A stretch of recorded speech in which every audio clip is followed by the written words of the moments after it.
Thanks everyone for sticking with us today. It's been a long day, but we're nearly there. The final session of the day, so the future of ad monetization, which no doubt will tie together quite a lot of today's themes that have been discussed in detail. So we're going to be taking a short and slightly longer term look at how panelists envision the next 12 plus months. It should be quite exciting. Delighted to welcome our guests as introduced. So why don't we start with some introductions? Christian, if you'd like to go first. Sure. Hey everyone, my name is Christian Calderon. I'm the CEO of Game Jam. Previously, I was a CRO at Ketchup, which was acquired by Ubisoft. I was also an executive at Dots, which was acquired by Take-Two, and an executive at Kickstarter, which was acquired by Storefront Group. Happy to be here today, and look forward to talking with you all on my fellow panel. Fantastic. And Oliver?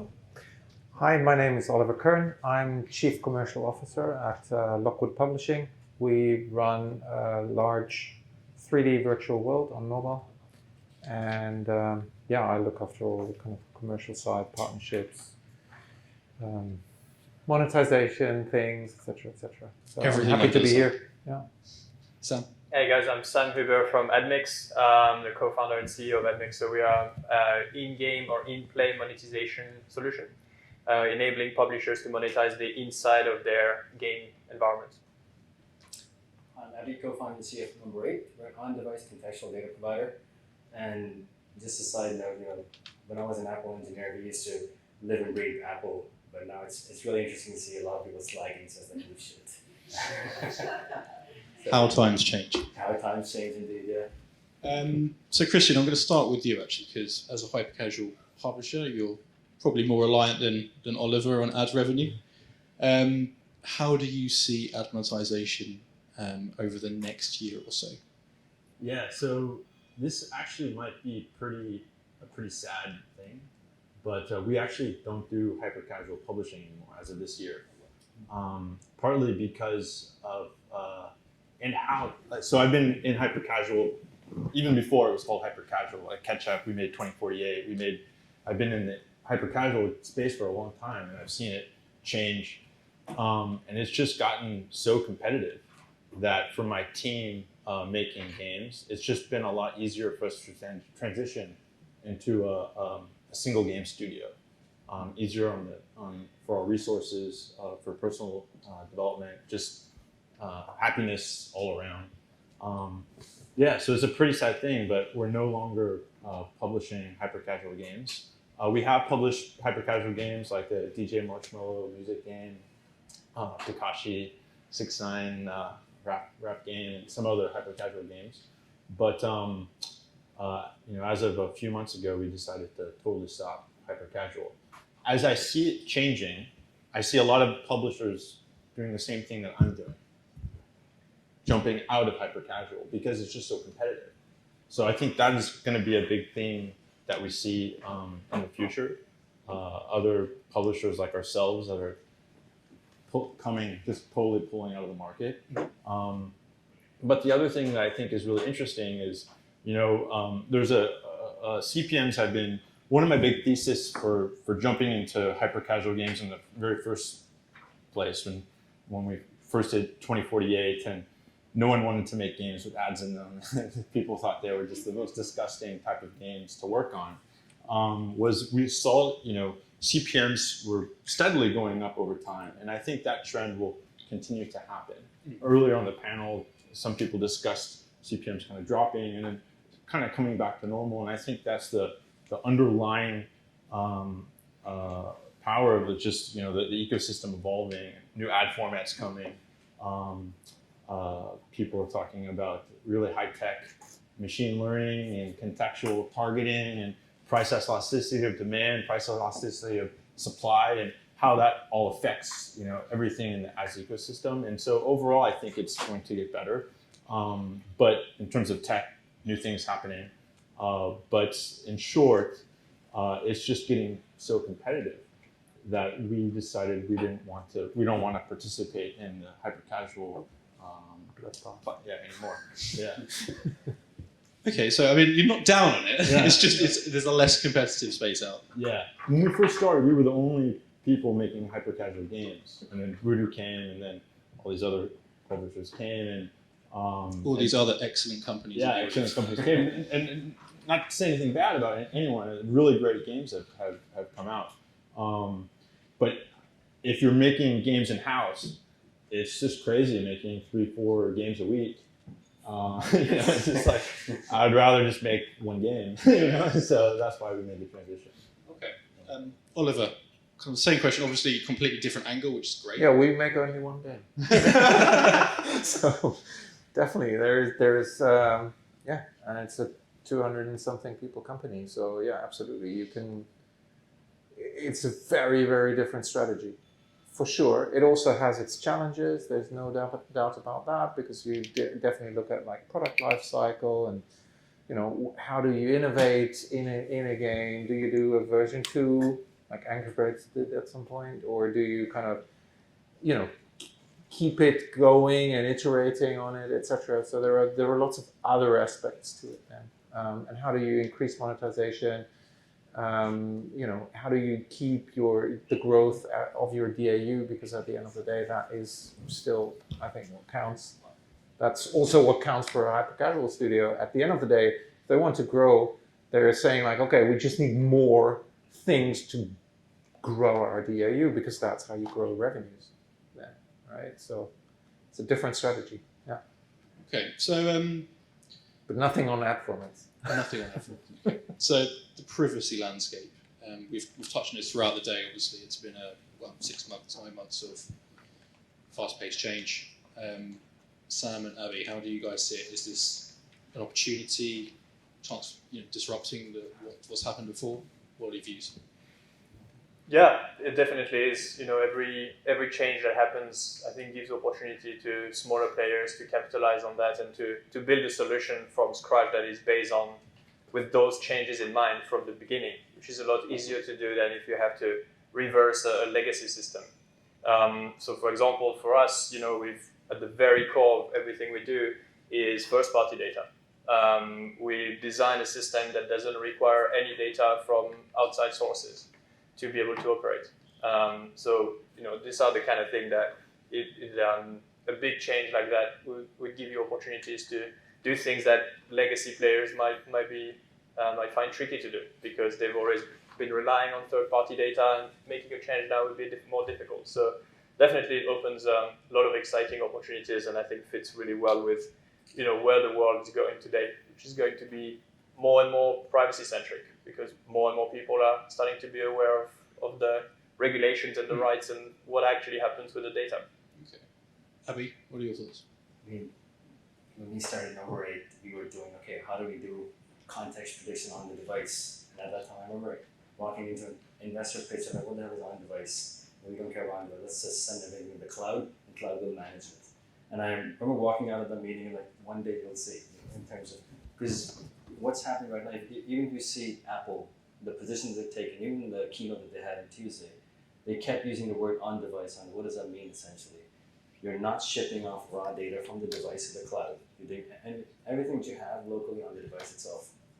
And that's what we do in number 8 in terms of we use first-party data from sensors that are present in your devices today, and being able to use that to give you tailored contextual moments that you can target on the backup. So things like what we do in our app. So if you're working out, relaxing, commuting, all these moments, if you can engage with any app, be it gaming, be it audio, be it a calculator app, it doesn't matter. We have these moments, and that's how we look at privacy, is that separate identity from targeting, because identity has almost become, without identity we can't do targeting. But that notion has to be broken, and it has sort of been broken with Apple sort of pushing a stance. One thing we saw is we asked a lot of players in the ecosystem when we were doing our research, what would you have done if Apple hadn't introduced this iOS 14 issue? Would you have done anything? Like, no. So it was a reactionary thing. Everything that is happening in the industry today is definitely reactionary. For us, it wasn't reactionary because we've been doing on-device context prediction for a while. It just happened that time just aligns. So privacy is going to be up in center, especially also on how device manufacturers themselves, coming from a handset background, we know how device manufacturers think of privacy. You don't want to ship all this data to the cloud because they want to keep all of this locally. And you see the wave of edge computing coming up right now. So it aligns very well. Privacy, edge computing, while the paradox of personalization also kicks in. And so there's a very good interplay of these three that happen and coexist right now. Publishers, are you excited? I think it's really it's quite challenging. I mean, what kind of first party? I mean, there must be somebody bidding on certain first party data, right? And what is that kind of first party data that we can provide? If I don't even know if the user is like male, female, what age, where from, because I don't have the IP address anymore, etc. It's really, really, really hard. So how is your brand going to? How is your brand then going to tell you, okay, I'm interested in that inventory? There's multiple ways. I mean, context is one thing. It's more and more important, although it's been around for a long time. But it's also about using different signals to get to the same result. So age and gender can actually be predicted without third-party data by looking into gameplay behavior, time of play, and all kind of other signals.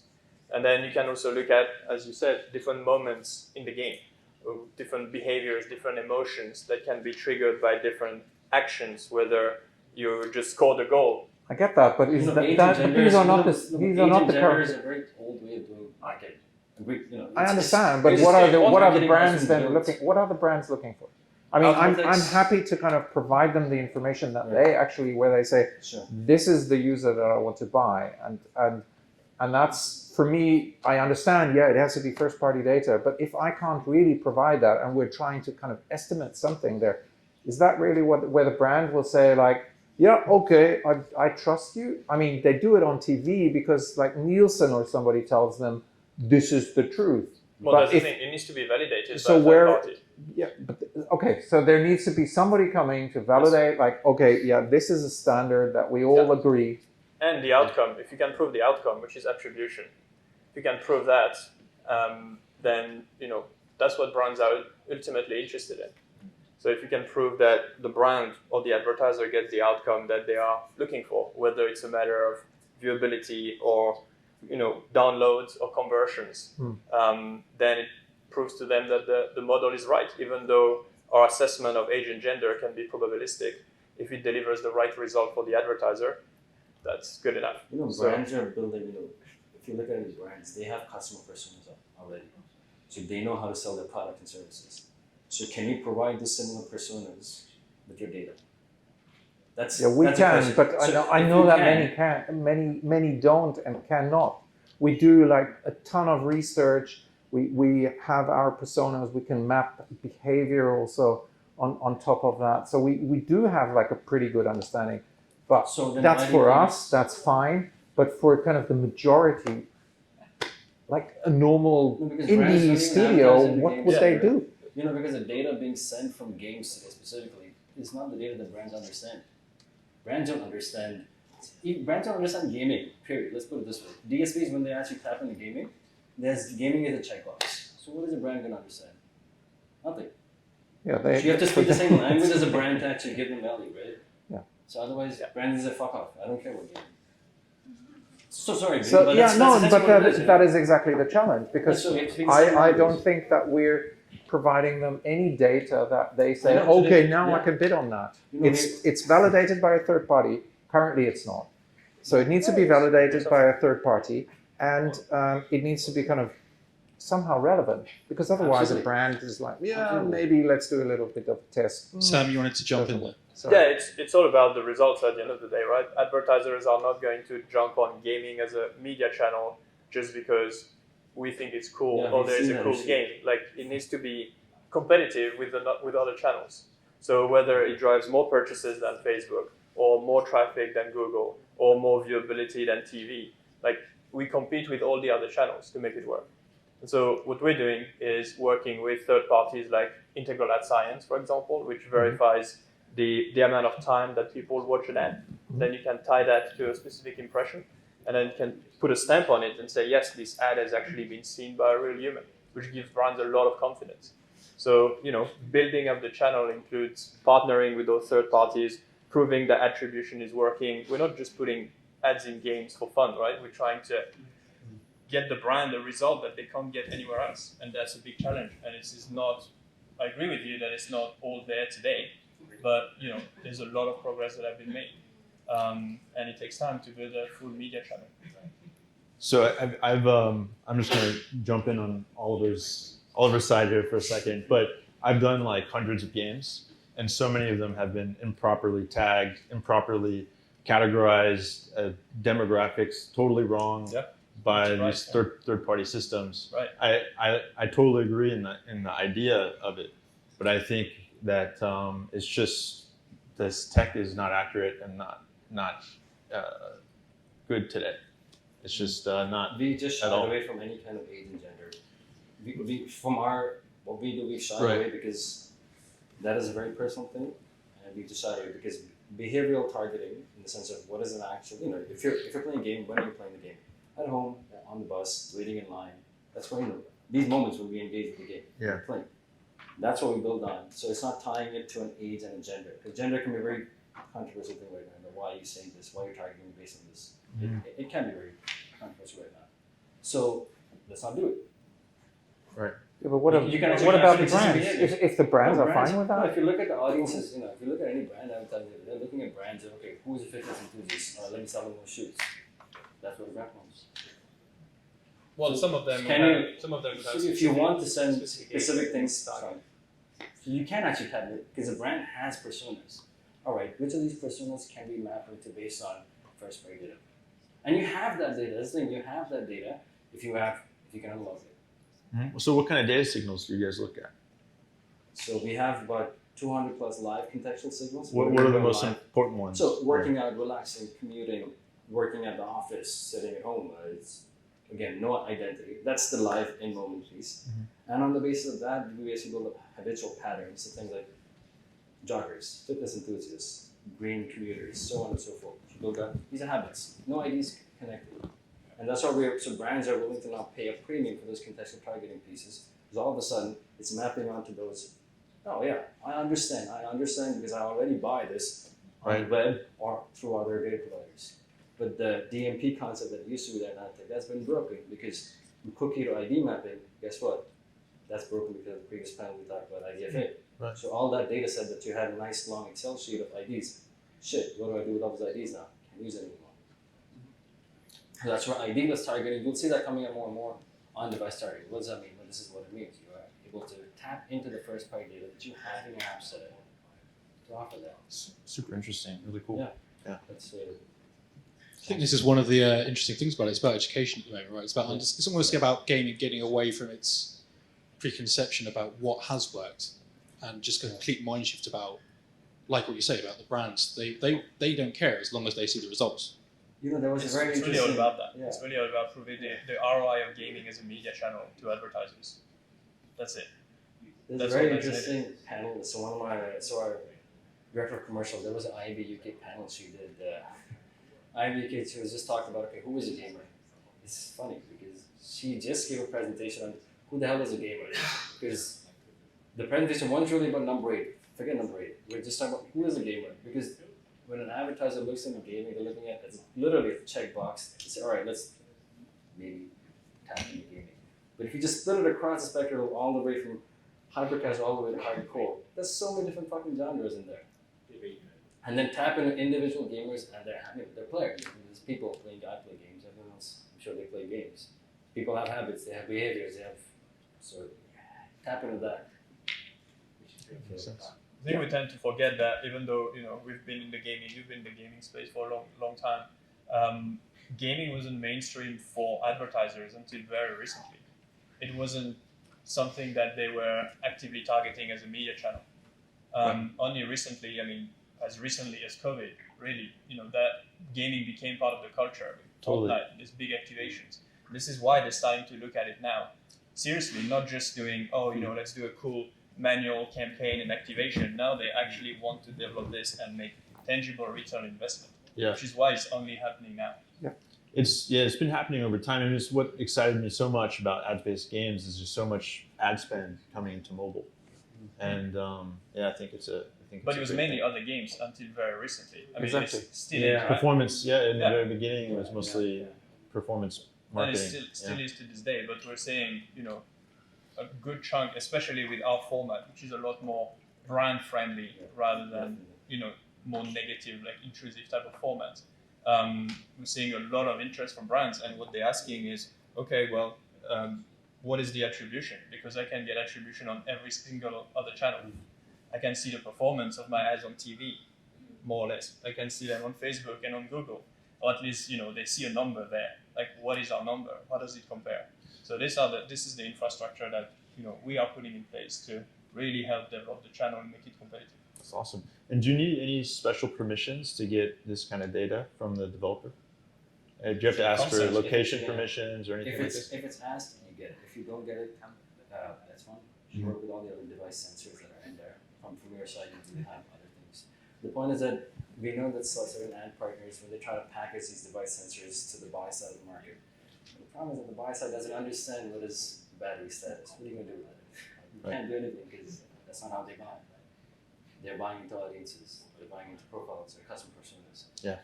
What do I do with battery status? And we've actually told us, okay, how can I package it? You can't package it. I mean, there's only so many ways you can package battery status. Yeah, so you're basically benchmarking certain personas against certain kind of behavioral patterns. Yeah, and it's everyday patterns. You're working out, you're relaxing outside, you're standing in line. Like one of the audiences on the audio side, so we work with quite a bit on the Target Spot, Global DAX, we work with quite a few on audience buyers. And one of the audiences came up with stuck in traffic. Shit, yeah, that's a live moment, but it's also an audience. You could be stuck at the back of nowhere playing a game. Right. Yeah. Right? It's cool. So the mindset needs to be transitioning from player activation to audience activation.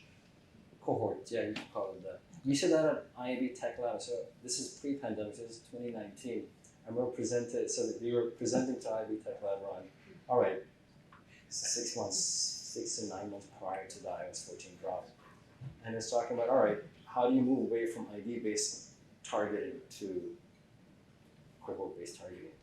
And it was like, ooh, this is not useful. It's just 9 months prior to iOS 14 drop. But I think I can see the narrative change definitely now from a targeting point of view. So moving the conversation along, are we transitioning from viewing ads monetization as purely a revenue mechanism to fundamental to the player experience? Oliver, how are you guys at Lockwood Publishing thinking about the social gaming experience and ads within Advocate?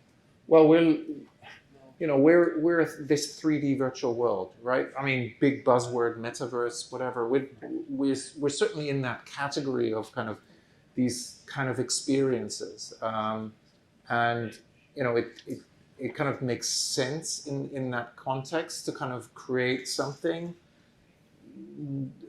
But we have to obviously also be quite careful there. It kind of needs to fit and all these kind of things, because we don't want to have this this moment where we have all the brands in there and the cool kids leave, right? Because that would just be really, really terrible, right? If they feel like, oh yeah, now this is all like this commercial thing, right? That would be horrible. But we're definitely kind of looking to find like, okay, what are brands that actually fit really well with this, and how do we then integrate this as an experience?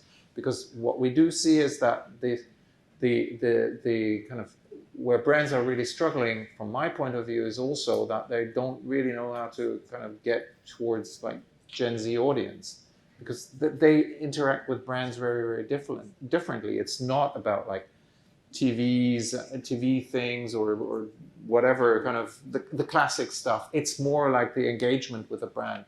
And this is something when we can say like, hey, we had like, I don't know, 600 million hours of people engaging with your brand. That's something that definitely, if it's measurable and vetted, something that is also valuable to them, right? And that's where sponsorships suddenly kind of make a lot more sense. But it's very bespoke.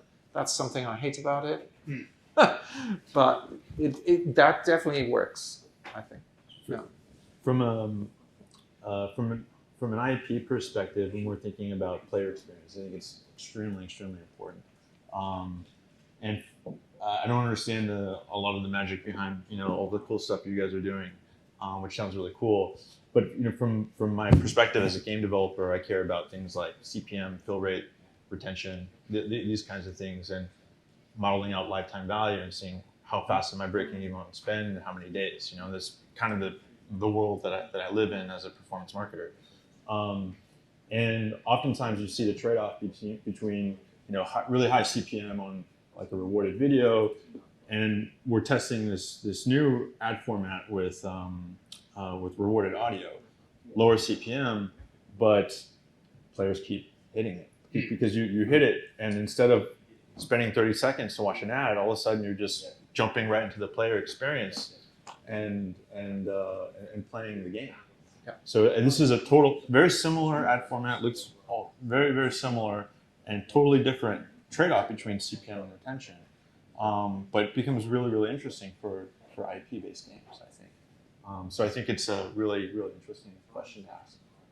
Okay, and Sam, Admix, we all know Admix now, in-game Well, specialist. the whole idea is that instead of having these two layers, your content, your great experience that you've spent time crafting, and then slapping ads on top, now you have a tool that you can express your creativity around the monetization as well, which is something that publishers really like. And whether it's a banner format or video or audio, like for us, all of that is in play. In play is not a format; it's an infrastructure that enables you to monetize the digital estate that you've created within your game. So yeah, the whole idea is around the experience, is around not intruding on the experience and not affecting your core metrics, so that you can actually monetize without compromising on, where should I place the ad and should I not place this one here because people might leave. Like you're creating all these breaking points in the game that are critical when it comes to users churning. I wonder if that allows you to give you a more truer picture of user engagement as well. More truer picture of user engagement as well. So, because if you look at an ad, if you have an ad that takes you away from the gameplay, just so that you can go to the next level.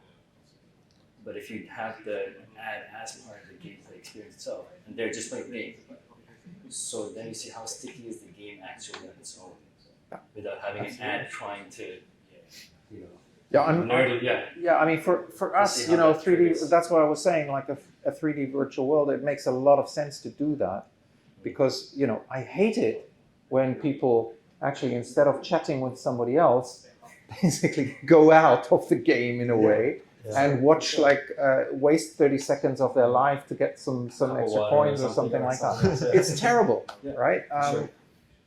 For us, we tried it and then kind of stepped back away from it again. Maybe we were a bit too early or not the right partner, whatever. But it was like, okay, fill and experience and tech and all that was like at the time, like I think 2 years ago. Yeah, it was way before COVID. Was not there yet. And then we thought like, okay, I still believe in the principle very much. But for us, like, okay, if I have like 3% fill rate that was at that time, and the tech is not really stable, crashes all over the place, etc. I thought like, okay, you know what? If I just do a few sponsorships, everything is good. Okay, but Sam, obviously with in-game and the importance of players' experience, there are limitations in what games you can integrate the format.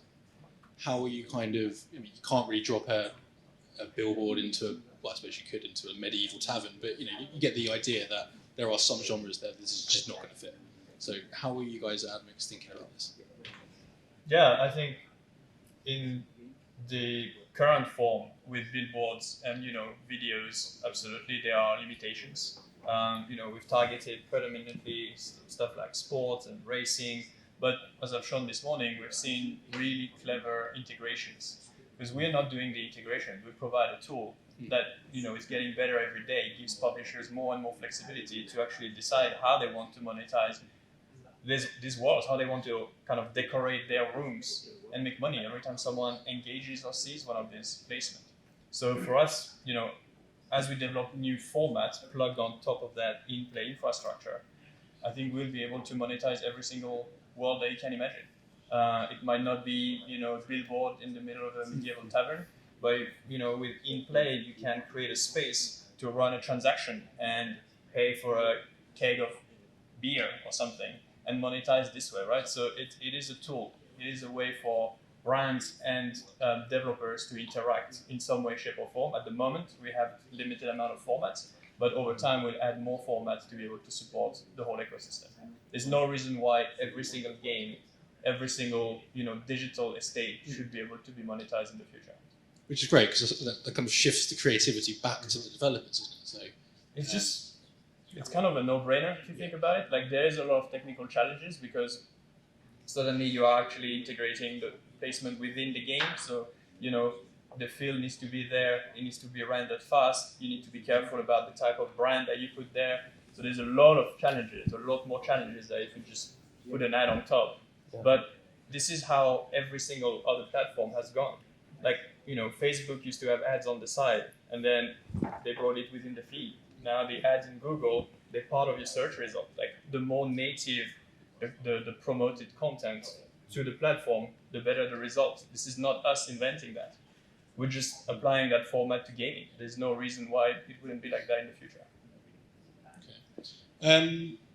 We've touched a lot on consolidation today, so I'm going to kind of ask you each briefly to kind of give a quick take. But what are your perspectives on what consolidation means for ad monetization? Who wants to take this one? I'll let you go, Christian. Okay, yeah. So for me, the consolidation has been really interesting, but also kind of scary. So for example, you have vendors that you work with. All of a sudden, they're getting acquired by your competitor, and you're like, oh, okay, what do I do? So oftentimes, it's pushing us to go and actually build the technology that the competitor acquired. So it's actually forcing us to be better and create a more valuable asset ourselves as a company. But at the same time, it's really scary because we have nowhere near the resources as some of these very large companies. But I think that the precedent that happened with Apple and Epic is a really good one. Yeah. It was a good thing. No. Not this one. Well, I mean, there is a reason why Epic appealed, right? Yeah, I mean, they didn't win anything. They didn't win anything except for they got one thing, which was with in-app purchases, which I think is a good. It's a start. It's a start. It's a start. And I hope that maybe in the future with the current political environment in the United States that we can see more things like this in the future. But yeah, it's definitely scary. Okay, so we've had a fair few takes on consolidation, but you brought it up there, so I'm going to ask the question. Given last week's ruling, how do the panel see Apple's role in the future of advertising? We're talking about the future, of course. So, thoughts? Who wants to brave this one? The future of advertising. Well, the whole privacy spiel is really to weaken Facebook, absolutely, and to kind of, their big growth thing is basically, being in control of the App Store as much as ever possible. This is their future growth. It's not really going to come from devices unless like AR glasses for some reason have a magic app that everybody wants. But that is a bet to be seen, but definitely kind of their growth will come from that service. So they need to be in control. And they kind of, in my opinion at least, they made big mistakes around like curating that. It's terrible in comparison to what it used to be. Every developer looks at it like, oh, I got a feature from Apple, I didn't realize, right? It used to be very, very different. So that plus kind of all the kind of making of games much more towards like, okay, the advertising dominating that. I think they kind of lost control, so they're trying really to kind of also kind of keep control on that. I think that's what they're doing. On the Apple front, so if you look at the quarterly results from Apple, if you see where's the money coming from, like where are the B's and T's being added into their valuation and revenues. You see device sales, obviously. You see AirPods, interesting enough, that shows up a nice crazy, isn't it? as well. It's crazy. And then, of course, you'll see App Store revenues, etc. So Now, device refresh cycles have obviously slowed down. You're not buying an iPhone every year as you used to in 2010, 2011. You're not buying it. No one's rushing you to buy the iPhone 13 anymore. Wow, it loads really fast. Battery, It's 50, not. 17 minutes. Well, that's why they have to jack up the price to £1,000 as well. That's probably why. Otherwise, at that price. So, if you see a lot of players, you want to maximize the value you get from every device. And what that means is maximize the value of the content that you serve on every device. Yeah. That's why they're investing in TV, media, news, games. Why are they going into it? Because they know I want to maximize the value I get from a consumer buying a device. Because I know that that same consumer isn't going to buy the same device next year. It'll be probably 2 years or maybe 3 years. So how can I better monitor in their view? It's not just a pure point of sale. How can I get from the $9.99? Yeah, it's the services. Yeah, services. Absolutely. They have to Services control that. Exactly. The services. So how can I control services? Ooh, content one.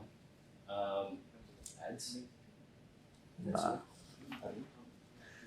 That's Well, now they're going to control burn their attribution fingers too much. around the No. ad network. Because they have the privacy ad network. narrative going for them, right? You can see on shortage that privacy is iPhone. It's plastered all over. So they have that angle going. Why can't they?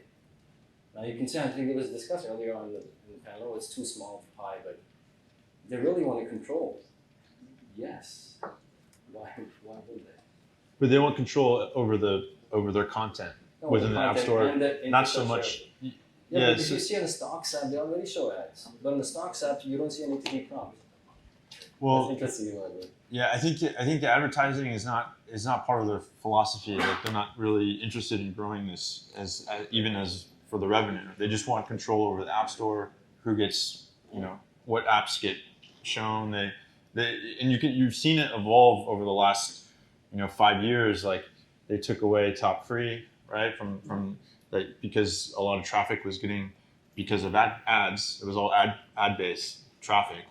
And they're totally deprioritizing it and turning it more into a catalog of their own editorial content because they want it to look like that and they want the control. They're not going to put ads inside there. But they do already, though. Yeah, in search They you do have already. one little Even one. on in stocks app, man, they've had a history of it. Just that they didn't do it right the first time around. And they have a lot more experience here. You learn from when you fucked up.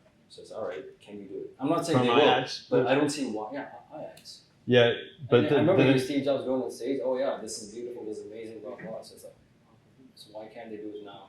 After 11 years of learning. I don't think it's interesting for them. I agree. The Very services to control the revenues on the services is much more important to them. You know what though? But in the services Yeah. industry, if you look at any music, movies, everything, you always have two tiers: freemium tier, premium tier. If you look at music, as a classic example, music, Apple Music is only paid. You have no free tier. Spotify, on the other hand, 60% of the revenues come from 60% of the user base is free. So the free tier is a funnel and the paid tier. You don't get the growth, you don't get the revenue growth, but you get the usage, you get the stickability. So if they want to grow on usage based on services, today they can't offer freemium on Apple Music because there is no freemium tier. They have 3 months, 1 month of free. So Live audience We engagement. will see. Right, who's with Abby on this one? If we could see a raise of hands. And who's with Oliver and Christian? No developers. Interesting.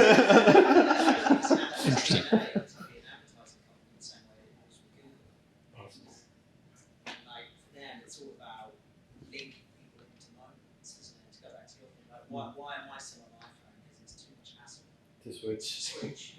It's just my kids on everything. It's kind of, again, they lock you into that ecosystem. You know what? The CarPlay was one of the first things that was very interesting. It was one of the first times where they, since a long time, where Apple explicitly went and said, I'm going to integrate with car manufacturers.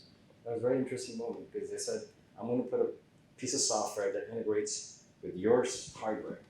That's not very common for Apple to do. Apple was always vertical integration. We'll do everything ourselves. The CarPlay was a very interesting play. First time we said, all right, iOS on a Mitsubishi or on a Volvo, or whichever other car has CarPlay. That was very interesting. So that culture of collaboration has changed on the full vertical integration. Yeah, but also like feature where you're collecting data on users for their app content, right? So they will understand a lot more about how users interact with them. Yeah, of course. Right, but the fact that they actually integrated with other car manufacturers, that's not in Apple's DNA, to integrate with other people's hardware. Yeah, but you have to start somewhere. It's easier to get data through that Whatever's conversation easier. before you have the hardware. Of course. So- They could have done it with Fitbit as well. They didn't. They decided to build their own smartwatch.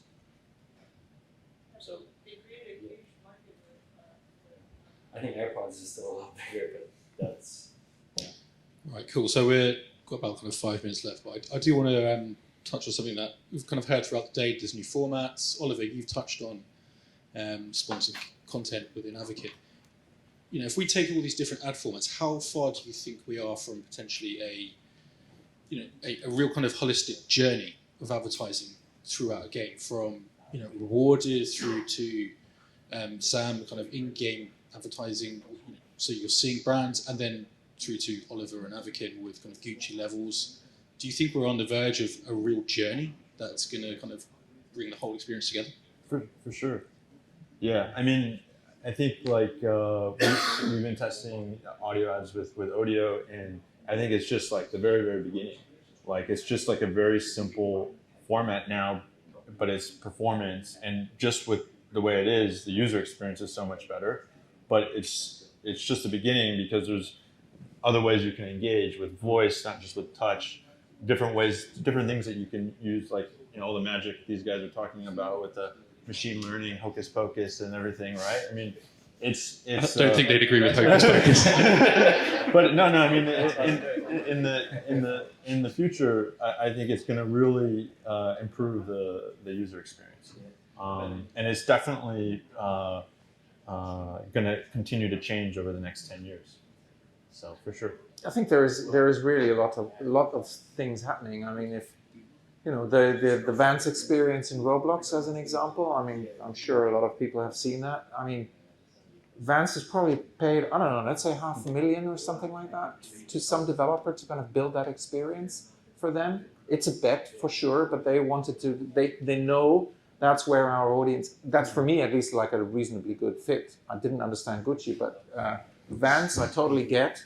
It can, that's cool, it can fit really well, etc. And if they create like a good experience globally, they are in front of Gen Z. How else do you want to be there? You can try to do some TikTok influencers or whatever, but this is like a real experience for the users. So I think that's where a lot of magic happens, and where brands are realizing like, okay, yeah, we have to kind of go different routes as well.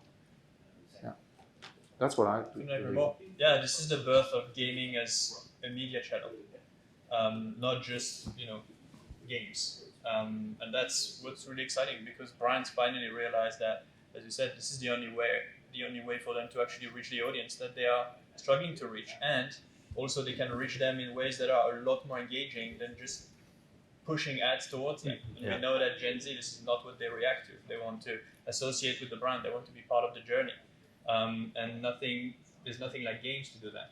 So all these games that are being built are perfect grounds for brands to reach their audience in ways that are really immersive, really interactive, and proving great results. Yeah.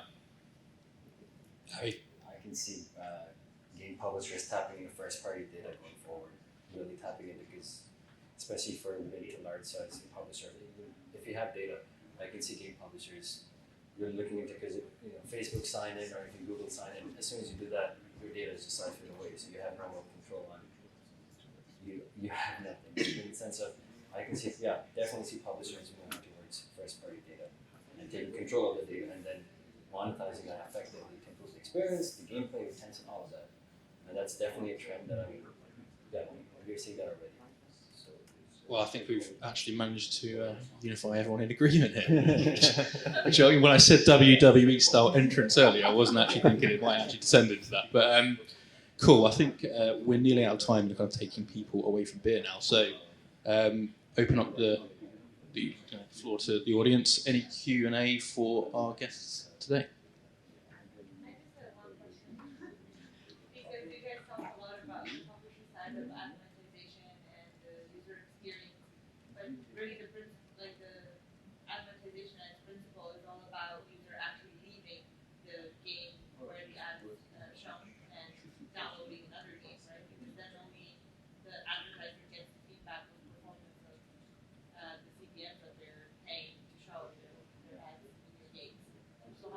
That's one way to do it, That's not one way, necessarily. yeah. Yeah. Yeah, but like, I understand that for you guys to be non-intrusive ads, how do you think about delivering that, that feedback? Yeah, so this is what I was talking about. Because one thing I would say is that, like, whilst we're publishers, we're also advertisers. So then I need to understand how I can continue to engage with 100%. people. Yeah, so different advertisers would have different needs, right? And it comes down to their marketing funnel. So some of them want their brands to be seen by the right people for as long as possible. So that's top funnel awareness, which is measured with viewability. Others will want to drive downloads, which can be triggered by a click or a notification when you get close to a specific item in the game, for example. So and some others would want to sell items, which can be either done outside of the game or even in the game now, with what the Apple and Epic lawsuit basically is a big step towards in-game attribution, because we can sell items without going through the in-app purchases. So there's different ways to prove success, to measure ROI as far as advertisers are concerned. It's not just downloads or clicks. It can be that, but with in-play, we're basically building different models that advertisers can target. So if you want viewability, you can use specific placement that you place, in very viewable areas of your game. If you want to drive downloads, when a level ends, you can have a clickable placement that is branded to maximize the click-through. It's a tool, so you can place those triggers in the areas that makes most sense for you to maximize this performance. And on the back end, we can measure ROI in different ways. One of the things to your point on, because you're looking at it from as a game publisher, you're also an advertiser because you're also advertising. So to your point, one of the things that we are working with on specific publishers is how do you make your UA more efficient. So one of the things is behaviors that we have, so audiences that we would serve here. Let's say you play a game and you fit into an audience of shoppers. I'm just making this up. So let's say you're shoppers. Now, what is the proxy that you have within the shopper's audience and other social or other channels that you buy on? So the shopper's audience today is active between 7 and 9 o'clock. Right now today your UA spend on specific social channels is let's just buy it for the whole day. Or you can tailor that. You're using the audience behavioral audience as a proxy to improve your UA buying on specific channels. That's a way you can actually use behavioral data to inform better buying experience. We've tested a lot of, time slots for buying as well, and maybe the channels that we're testing it on, that it's really yield. You can have a chat on this. I'd love to see that for sure.